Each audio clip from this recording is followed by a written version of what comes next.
Hi everybody, this is Holly from Hot Humble Pie, and today I have another very special video. It's a collab with amazing Rosemary over at FABEDhacks. She is an awesome creator with Dollar Tree crafts and whatever else she thinks of. Rosemary literally takes trash and turns it into high-end home decor dupes. And she's not only an amazing creator, but I am so blessed, you guys. There were only a handful of YouTube creators that inspired me to start my own channel, and Rosemary is one of them. So I am really fortunate to be in a second collab with another one of my heroes from YouTube. So after me, make sure you hop on over to check out her channel. You will be amazed, I promise you.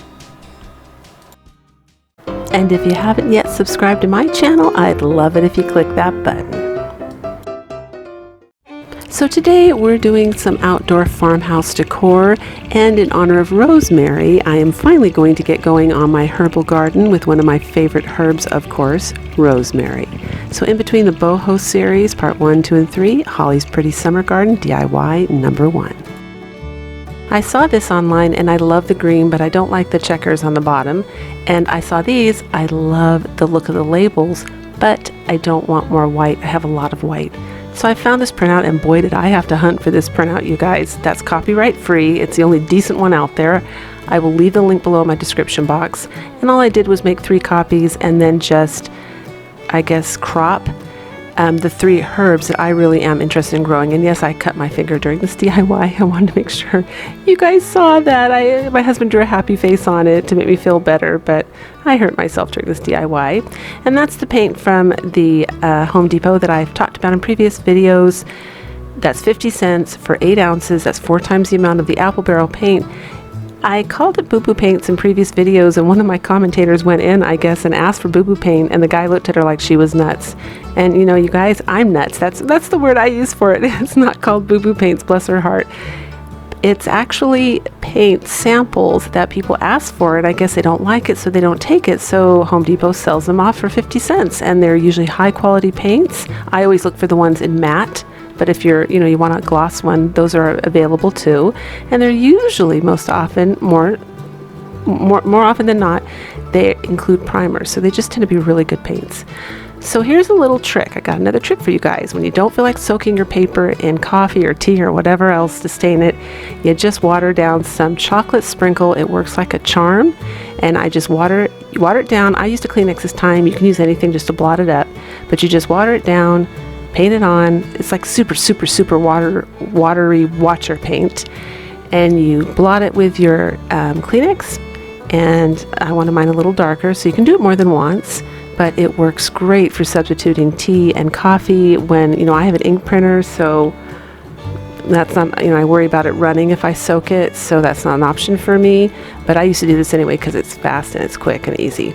And while the paper is still wet, I'm tearing the edges here, so it's going to add to that nice rustic, this is a look I'm going for. I don't want those real straight edges. I kind of want them to look ratty and tatty. This is the only time I think where I'll decoupage and I won't worry about big wrinkles, because the more the merrier. So you're going to need 3 cans for this craft in any size that you want.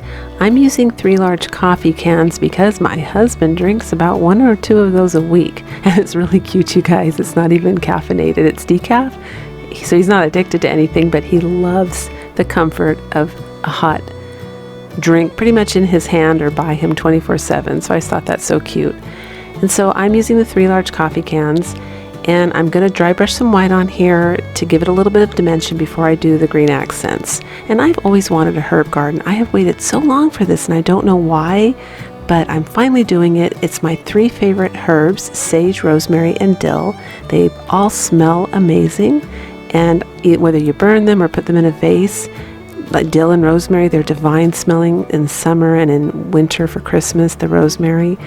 They're just smells like aromatherapy. They make me feel happy.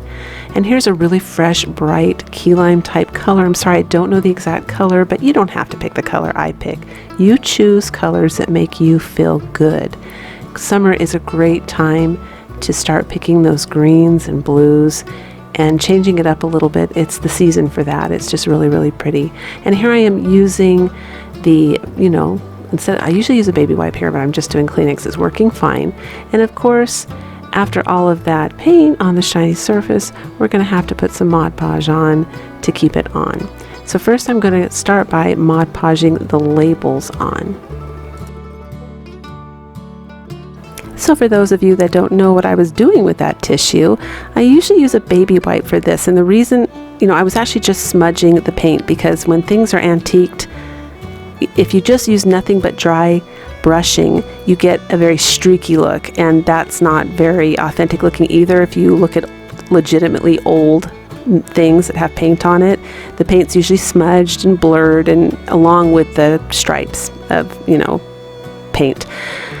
But the baby wipe is wet, and I usually use that because when you're dry brushing, sometimes the paint is actually dry when you put it on, and the baby wipe kind of helps it stay fluid so that you can smudge it. But I used a tissue and it worked just fine. And you can see me there just touching up a little chip with a sponge, which that's a tip, if you do scratch some of it off, just take a little sponge. And I'm sorry, you guys, this is burnt umber, my favorite color that I usually put on at the end for the final distressing, and black. Those are my favorite colors for making things look dirty and old. I lost most of the video footage, so I just caught the tail end of me doing the bottom and the top here, but I just dry brush and rub in some burnt umber. And here they are, you guys. They're so pretty. I mean, they're just coffee cans, and they've got beautiful colors, beautiful dimension. It's a beautiful little herbal garden, and it didn't cost anything. I really love it. And of course, you guys, I staged this for you because I just got the seeds today, and they obviously weren't going to grow in time for the video. So I just put some greenery in there that looked kind of herby. I don't know if that's a word, herby. But I'm really pleased with the way this turns out, and this is more or less how it's going to work, except it's going to be the real herbs growing there. It's on my side yard. Perfect place. It's the only place in the yard that I know doesn't get any bird poo-poo, knock on wood. So I should be good to go. If not, they'll be coming indoors, but right now they're going to be there, and I'm really pleased with the way that these turned out.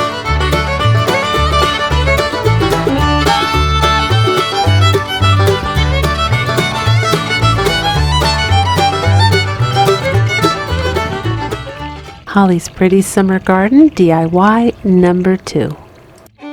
So I've got ladders coming out of my ears, you guys. I made this one for under $5 from Home Depot wood, and this one was free off my bunk bed from my kids, and great for hanging stuff on. But I saw this one online, and it's got a whole different look, totally rustic, and I've always wanted one where the rungs are like crooked, like a total farmhouse ladder outdoors, and I'm gonna make it with that free wood. Here we go.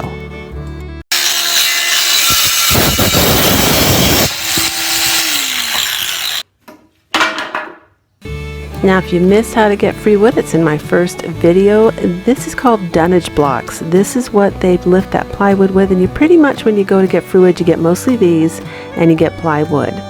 So it's great for making things, and we're going to make tons of crafts. I've got so many ideas, so call them up and see, because they throw that stuff away. You might have better luck at the private lumber guys, lumber yards, privately owned, because I don't think they have as big of an operation in place to get rid of their wood. So more often than not, at least where I live, they throw it away. But definitely call around, see if someone will leave that outside for you to go pick up. So here I am. I'm going to use wood glue first, and then my trusty Ryobi gun. It's all Ryobi stuff, you guys. I bought a whole package: a circular saw, the gun, and a drill, and the sander. It was a great deal. It's been life-changing for me. If you craft a lot, try and do it, you guys. Save your money, or ask everyone to chip in for Christmas gifts or just a birthday gift. But it's really life-changing if you craft a lot.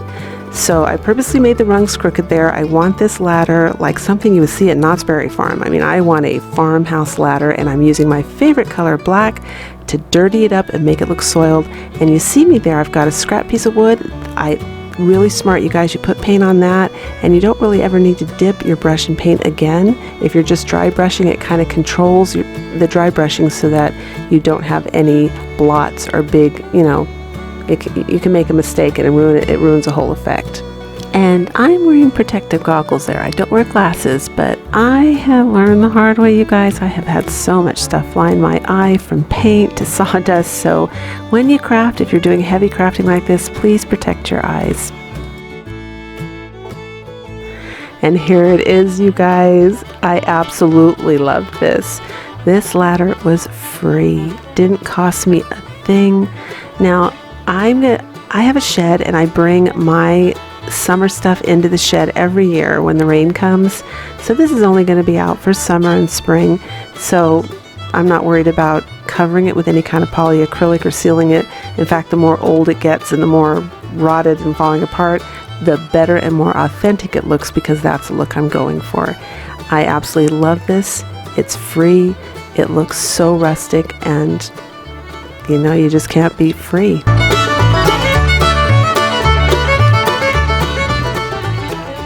Holly's Pretty Summer Garden DIY number 3. So here's my online inspiration, that herb sign. I absolutely love the look, everything. It's that ink look again that I was telling you guys about in previous videos. And here's my free plywood. Now the thing about free plywood, they give it to you because it's really, really cracked, dry, bent, or it's got like too many knots in it. Either way, it's not sellable. That's why they give it to you. So, but it's perfect for crafting. Oh my gosh, that's exactly what we're after when we are doing farmhouse decor, because we go to a lot of work to make our wood look distressed, but if it already is distressed, it's all good. And yes, I cut my stool, you guys. That was actually one of the stools in my kitchen I was going to refinish. Very disappointing, but I'm going to have to thrift it when I can and just look. You know, you always find stools in thrift stores. But at least it wasn't my finger. So here I am, I'm sanding it, and with these plywood, you know, the free plywood that I get from, you know, well, mine all came from Home Depot. One piece came from Lowe's. I just concentrate on the edges because that's where I tend to get splinters. And then I'm just using a nice light gray here that has a little bit of blue in it. It's an apple barrel paint. I can't remember the color of it, but it's not really important because you can use any light gray you want. You can even use white. In fact, I think the inspiration picture, they use white and then they just like dry brush a black, really dry brush. Like the brush is pretty much dry. They just go over it with black, and that's how they get their color. But I'm going with gray because I think that'll be pretty. Again, I'm kind of after colors, either of the sky or of the trees or just the earth, because it's summertime and those colors make me feel happy when I look at them. So we're giving each one of these a quick coat, and notice I'm not doing the edges. That's on purpose because I'm going to try and copy that sign I saw, and I'm using my favorite color, black, to make everything look dirty and old and edged. I used to live in the forest where there was the 4 seasons, and I was always mad about that because I would paint every year and then everything looked literally like black. I mean, it's probably a super dark charcoal color, but black for crafts easily passes for that color, and it really makes the dirt look authentically, or the dirt look authentically dirty. It makes the wood look authentically dirty, just like it would be outside if you got snow and stuff. You just don't put it on too heavy. It's really, really softly dry brushed. And another really nice bonus of getting wood that's already cracked and, you know, what most people would consider trashy and they wouldn't want to use it for building, but it's perfect for farmhouse crafts, is because normally, you know, when you have those Dollar Tree signs or whatever and you're painting, you have to do that dry brushing with white over it to make it look like the paint's wearing off or it didn't settle down into the cracks because the wood's getting old and chippy. Look at that. You can see it does it. That looks like I painted white on top, and I didn't. It just doesn't settle down into those deep cracks because the wood is very distressed. And that's the font I used. So if you want to go get that, it's free online, you guys. Just Google free farmhouse fonts. You've got lots to choose from. And I'm using carbon paper to transfer my letters. It's still one of my favorite ways to transfer. In fact, I've even considered coloring in my letters with the carbon paper there, and you certainly could do that, and that would mimic like an ink stamp from days gone by, which is a great look for vintage crafts. Now, my children did just treat me to an inkjet printer for a Christmas gift this last year, and so I'm currently doing some experiments with the inkjet printer to see if that's another option to transfer font on and get that beautiful ink where we want it. If you have a laser printer, I believe they use toners with lasers. There's always that trick with Mod Podge where you put it down in the Mod Podge and then you wet it, and you know, after it dries you rub off the paper. That's also a great way to transfer letters that look like ink.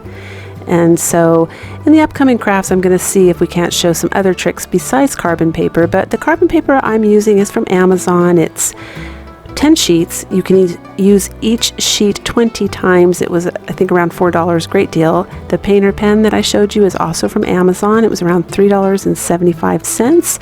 I've used it about 15 times, and it's about, well, I got it in December 2019, and it's still super full, hasn't dried out, so I'm really pleased with that marker as well.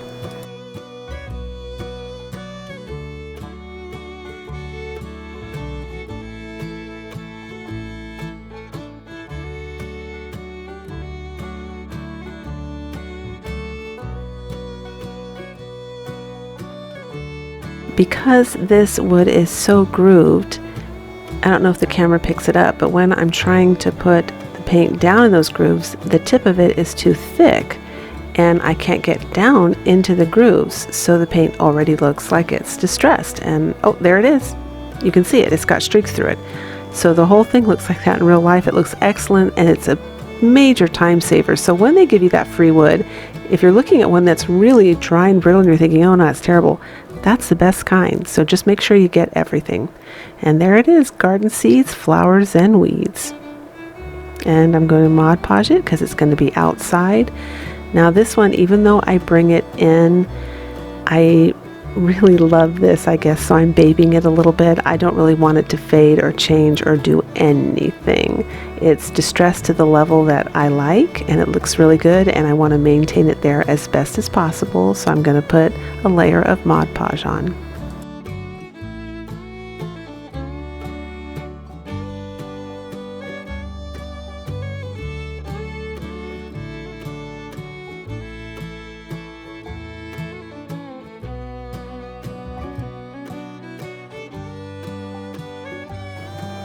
So last minute change here, I grabbed some wire cutters, and drill some holes because I've got an idea for where these little guys will look the best. And ultimately they end up on that rustic ladder. Look at that, you guys, it is so cute. When the wind blows, the signs were flapping back and forth earlier that day. The breeze has kind of died down now, but it's perfect. It's like the ultimate farmhouse decoration out in your backyard. I'm absolutely in love, and it was absolutely free. And if you guys go get your free wood, these kind of crafts will be free for you too. So I want to take this opportunity to thank Rosemary again for this collab. It was so much fun. You've been just an amazing inspiration to me, and I want to thank you for that too. And if you like what you saw on this channel, please give me a big thumbs up and subscribe. I'd love to have you. And until the next video, breathe deep, fret not, and do things that make you happy.